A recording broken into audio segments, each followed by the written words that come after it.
کیونکہ اگر کوئی اور درندہ انسانوں کو موت کے گھاٹ اتارتا تو یقیناً اس کا گوشت لازمی کھاتا اور خون بھی چاٹتا، لیکن ہاتھی صرف جاندار کو ہلاک کرنے پر اکتفا کرتا ہے، اس حکیم نے سوچا۔ وہ رات اس نے کسی نہ کسی طرح ڈرتے ڈرتے گزار دی، اور صبح کا اجالا پھیلتے ہی وہ واپس دوڑ آیا۔ راستے میں وہ بہت خوفزدہ بھی رہا تھا کہ کہیں ہاتھی کہیں سے نہ آ جائے، لیکن خیر ہوئی، وہ خیریت سے قصبے میں پہنچ گیا اور اس نے سب کو ہاتھی کے پاگل ہونے کی خبر دی۔ گاؤں کے لوگوں نے بغیر کسی دلیل کے اس بات کو سچ مان لیا، کیونکہ سینکڑوں میل پھیلا ہوا جنگل جو ہر قسم کے درندوں سے بھرا پڑا تھا، اس میں کسی درندے کا پاگل ہونا عام سی بات تھی۔ وہ لوگ خاموش ہو گئے، اور کر بھی کیا سکتے تھے؟ وہ 19ویں صدی کا دور تھا، اور وہ قصبہ بالکل جنگل کے کنارے ہونے کی وجہ سے شہری سہولیات سے نابلد تھا۔ ہاں، یہ ہوا کہ لوگوں نے جنگل میں بہت دور جانا چھوڑ دیا۔ ان کے پاس آتشی اسلحہ بھی نہیں تھا، لیکن چند ایک ہتھیار تھے جو مقامی سطح پر تیار کیے گئے تھے۔ ایسے میں گاؤں والے پاگل ہاتھی سے مقابلہ کرنے کی سوچ بھی نہیں سکتے تھے، اس لیے وہ خاموش ہو کر بیٹھ گئے۔ کچھ عرصہ سکون سے گزرا، پھر ایک دن میاں بیوی اس قصبے میں آئے۔ وہ دونوں بہت امیر کبیر لگ رہے تھے۔ ان کے پاس ایک کار بھی تھی جسے ایک آدمی ڈرائیو کر رہا تھا، جو یقیناً ان کا ڈرائیور تھا۔ وہ لوگ جنگل میں جانا چاہتے تھے۔ اس آدمی کو شکار کا بہت شوق تھا، اور اس کی بیوی بھی ایڈونچر پسند کرتی تھی، اس لیے وہ یہاں کے دشوار گزار سفر کے لیے تیار ہوئی تھی۔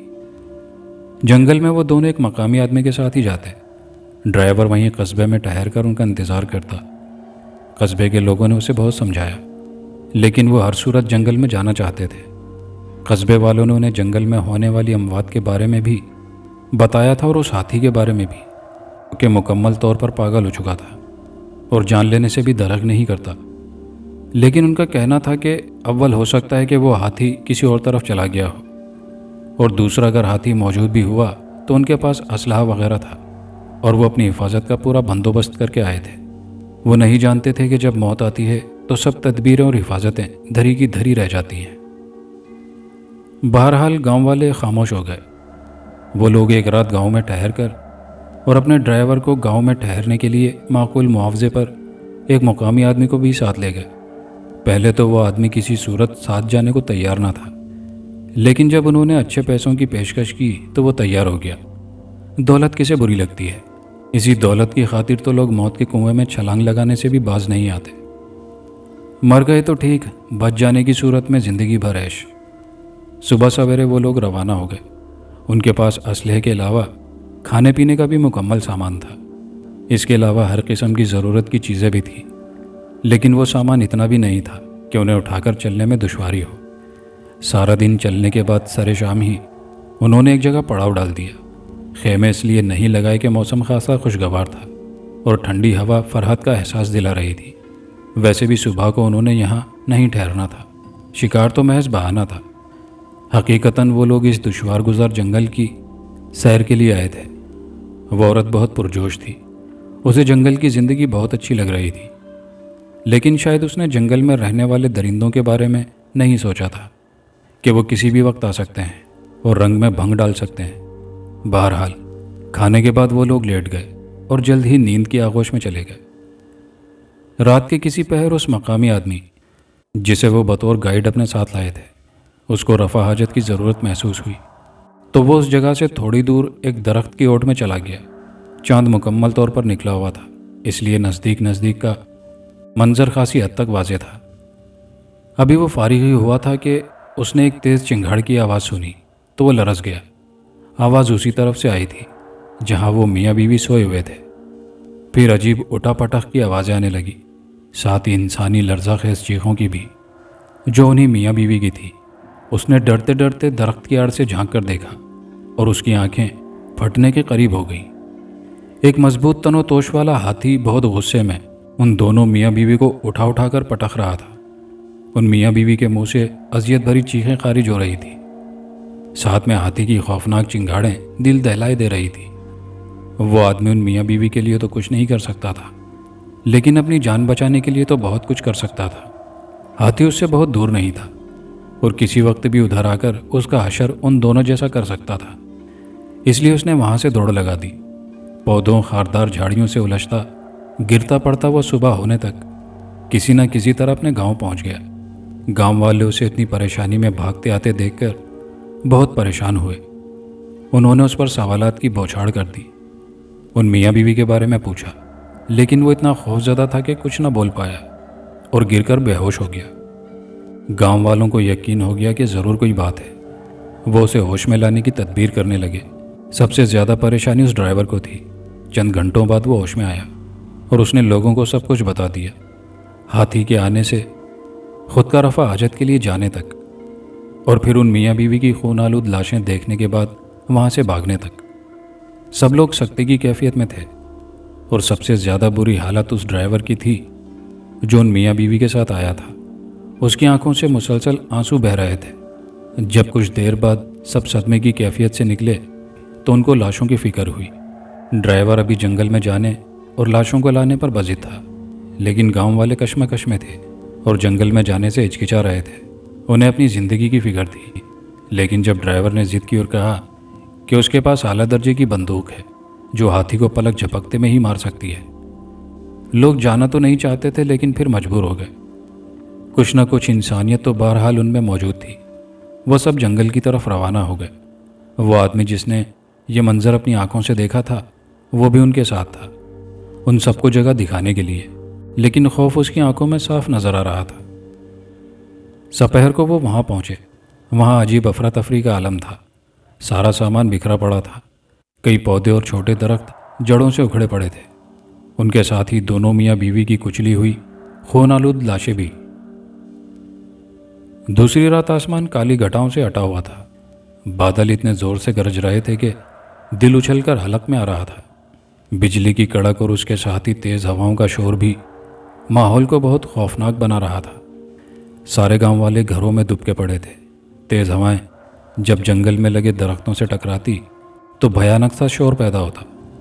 سب لوگ لیٹے تو ہوئے تھے، لیکن اس خطرناک موسم میں نیند بھلا کسی آتی۔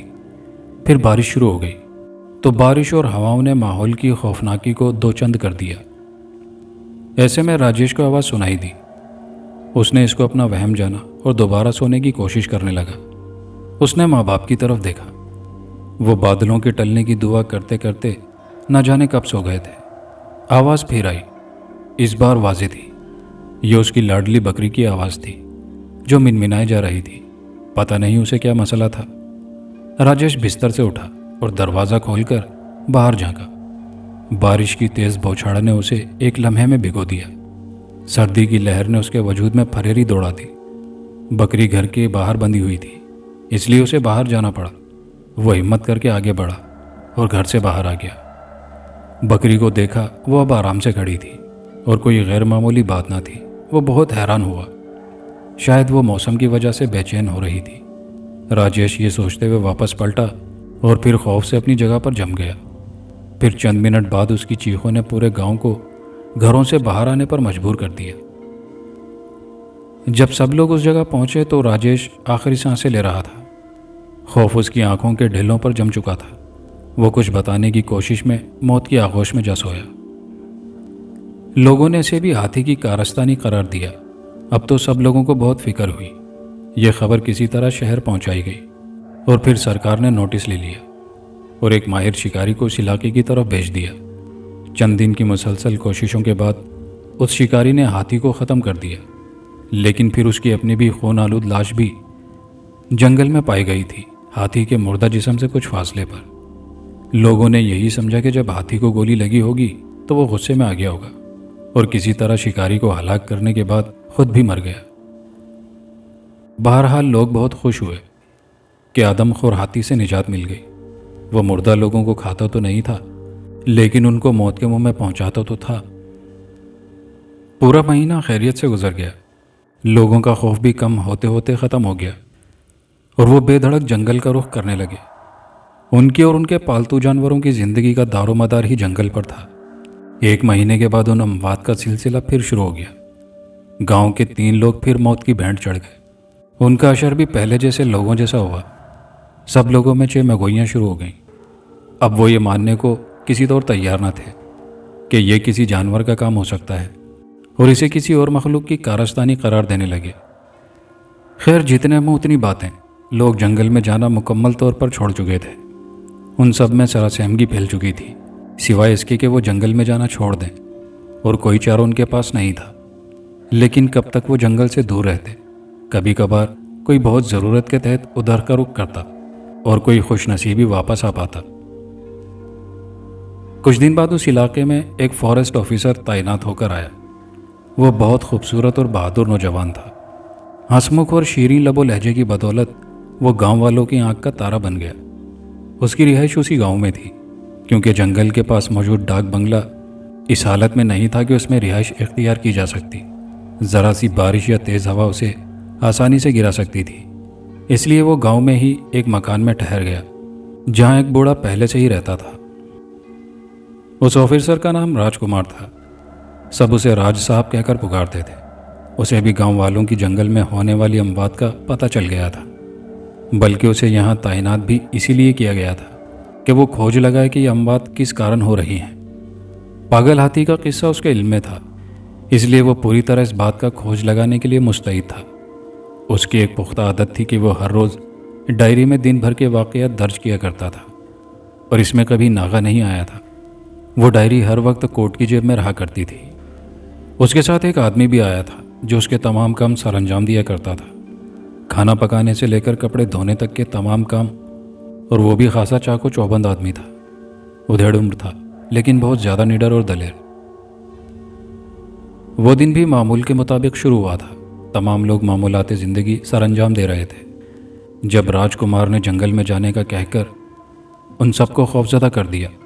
وہ اسے کسی صورت جنگل میں جانے نہیں دینا چاہتے تھے، لیکن راج نے سب کو یہ کہہ کر خاموش کر دیا کہ اگر وہ جنگل میں نہیں جائے گا تو پھر اس چیز کا سراغ کون لگائے گا۔ گاؤں والے راج کے لیے بہت فکر مند تھے، کیونکہ انہیں اس ہنسمکھ نوجوان سے انسیت ہو گئی تھی، اور وہ اس کی سلامتی کی دعائیں مانگ رہے تھے۔ وہ ادھیڑ عمر آدمی جو دیال کہلاتا تھا بھی اس کے ساتھ تھا۔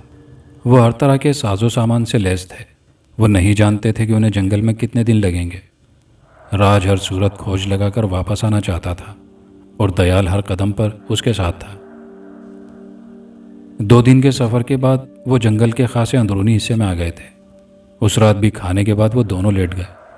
کچھ دیر ادھر ادھر کی باتیں ہوتی رہی، پھر دونوں کو نیند نے آ لیا۔ رات کا نہ جانے کون سا پہر تھا جب کسی عجیب سے احساس سے راج کی آنکھ کھلی، اور پھر وہ اپنی جگہ ساکت ہو گیا۔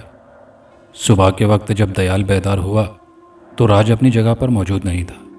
اس نے سمجھا کہ وہ کسی ضرورت کے تحت ہی اٹھ کر گیا ہوگا، لیکن پھر بہت دیر ہو گئی، راج واپس نہ آیا تو اسے پریشانی نے گھیر لیا۔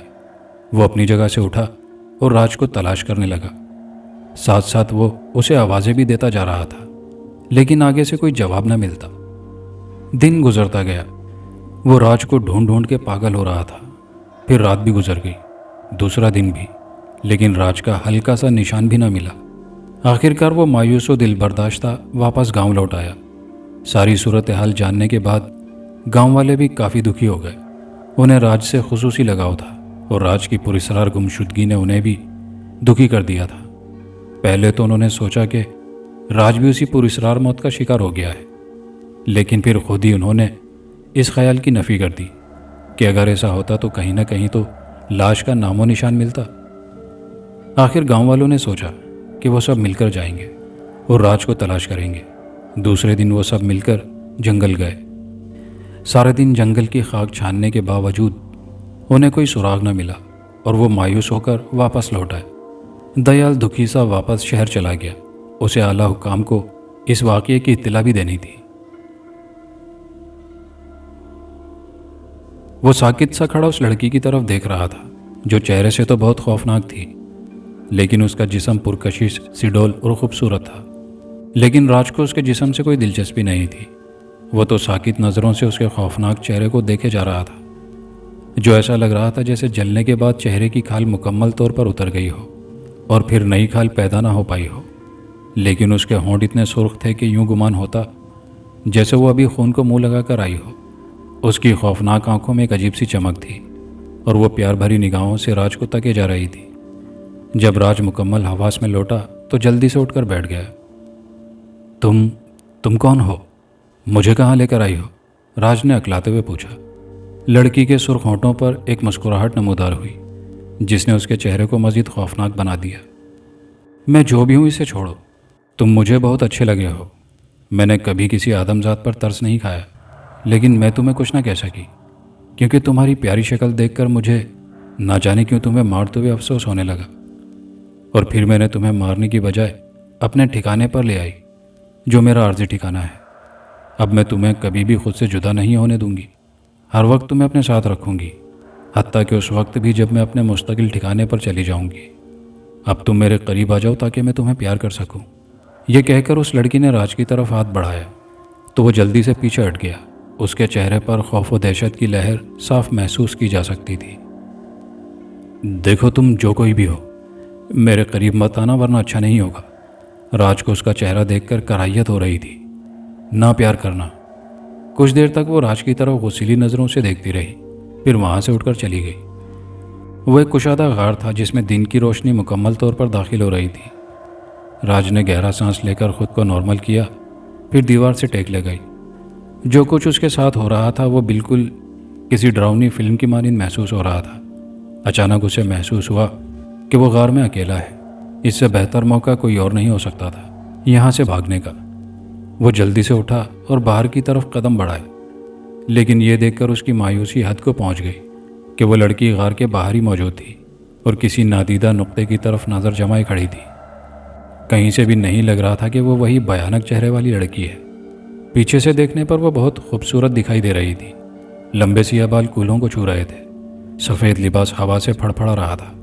وہ ہاتھ باندھے سامنے میلوں پھیلے گھنے جنگل پر نظریں جمائے کھڑی تھی۔ ایک لمحے کو تو راج بھی ششو پنج میں پڑ گیا کہ یہ وہی لڑکی ہے یا کوئی اور۔ اچانک اس لڑکی نے گردن گھما کر راج کی طرف دیکھا تو اس کے ہوش اڑ گئے۔ وہ 100% وہی تھی۔ راج شکستہ قدموں سے غار میں واپس لوٹ آیا۔ پھر اسے ڈائری کا خیال آیا۔ اس نے پاکٹ سے ڈائری نکالی اور اب تک پیش آنے والے تمام واقعات اس میں درج کرنے لگا۔ اس کے بعد وہ لیٹ گیا اور آئندہ پیش آنے والے واقعات پر غور کرنے لگا۔ اسے لڑکی کی سمجھ نہیں آ رہی تھی کہ وہ اس سے کیا چاہتی ہے۔ اگر وہ اس سے کوئی غلط تعلق قائم کرنا چاہتی ہے تو وہ اس بات سے بخوبی واقف ہے کہ وہ کسی اور مخلوق سے تعلق رکھتی ہے، تو کوئی آدمزاد کیسے اس کی خواہش پوری کر سکتا تھا؟ بہرحال جو بھی تھا، راج کو مکمل حواس میں رہ کر اس صورتحال کو قابو کرنا تھا۔ دیال نے واپس جا کر اعلیٰ حکام کو اس واقعے کی اطلاع دی تھی، جس کے نتیجے میں ایک ٹیم ترتیب دی گئی تھی جس کے ذریعے راج کو تلاش کیا جانا تھا۔ وہ ٹیم کئی ایک ہفتہ جنگلوں میں پھرتی رہی، لیکن راج کو نہ ملنا تھا نہ ملا۔ وہ مایوس ہو کر لوٹ آئے اور رپورٹ پیش کر دی۔ اب کیا ہو سکتا تھا؟ اعلیٰ حکام نے بھی مایوس ہو کر چپ سادھ لی۔ گاؤں والے کافی عرصہ دل برداشتہ رہے، پھر آہستہ آہستہ اپنے معمولات پر واپس آتے گئے۔ ایک حیرت انگیز بات یہ ہوئی کہ جب سے راج غائب ہوا تھا اس دن سے کوئی موت نہیں ہوئی تھی۔ پورا مہینہ ہونے والا تھا، اس لیے جھجکتے ہوئے ہی صحیح، لیکن گاؤں والوں نے پھر جنگل میں جانا شروع کر دیا۔ بہت دن ہو گئے لیکن کچھ نہ ہوا۔ گاؤں والوں کی جھجک ختم ہو چکی تھی، اس لیے وہ جنگل میں کافی آگے تک جانے لگے۔ انہیں یہی لگ رہا تھا کہ جو بھی ان موت کا ذمہ دار تھا، یقیناً راج نے اسے بھی موت کے گھاٹ اتار دیا ہوگا اور بدقسمتی سے خود بھی موت کے منہ میں چلا گیا ہوگا۔ انہی دنوں گاؤں کا ایک آدمی جنگل میں بہت آگے تک چلا گیا۔